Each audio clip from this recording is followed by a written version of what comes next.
அனைவருக்கும் வணக்கம். இன்று நாடாளுமன்றத்தில் தாக்கல் செய்யப்பட்ட மத்திய பட்ஜெட்டில் மகளிர் தொழில் முனைவோரை ஊக்குவிக்கும் வகையில் ஷீமார்ட் என்ற ஒரு புதிய திட்டம் அறிமுகப்படுத்தினாங்க. இது ஒரு சாதாரணமாக வந்த ஒரு அறிவிப்பு அல்ல. பெண்களின் பொருளாதாரத்தை சுதந்திரத்தை உயர்த்தும், பெண்களின் உழைப்பை தேசிய அளவில் பெண்களை தொழில் முனைவோராக மாற்றும் ஒரு முக்கியமான திட்டம். ஆனால் நண்பர்களே, இந்த ஷீமார்ட் திட்டத்தின் அடிப்படை நோக்கம் நமது லட்சிய ஜனநாயக கட்சி ஏற்கனவே தனது தேர்தல் அறிக்கையில் அறிவித்திருந்த தர்மம்பால் மேம்பாட்டு திட்டத்தின் முழுமையாக ஒத்துப்போகிறது. அதாவது தேசிய அளவில் இன்று அறிவிக்கப்பட்ட ஒரு திட்டம் நமது கட்சியின் பார்வையில் முன்னேறி வடிவமைக்கப்பட்டிருந்தது. இதன் பின்னால் யார் இருக்கிறார் தெரியுமா?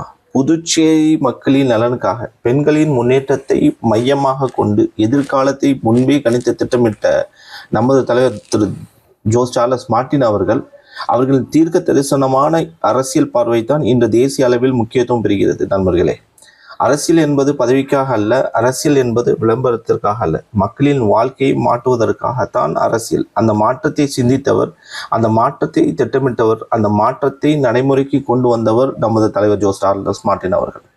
இன்று மத்திய அரசே பெண்களின் தொழில் வளர்ச்சியை முக்கியமாக பார்க்கும் நிலைக்கு வந்திருக்கிறது என்றால் அதற்கான சிந்தனை விதை நமது கட்சியிலேயே விதைக்கப்பட்டிருந்தது. இதைத்தான் லட்சிய ஜனநாயக கட்சி, இதைத்தான் மக்கள் கட்சி, இதைத்தான் முன்னோக்கிய அரசியல்.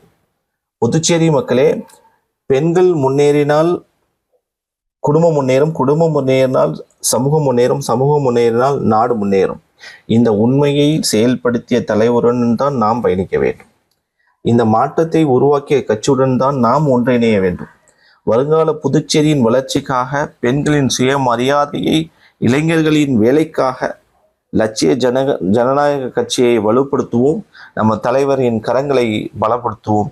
வாழ்க தலைவர் ஜோஸ் சார்லஸ் மார்ட்டின். வளர்க லட்சிய ஜனநாயக கட்சி. வெல்லட்டும் புதுச்சேரி மக்கள்.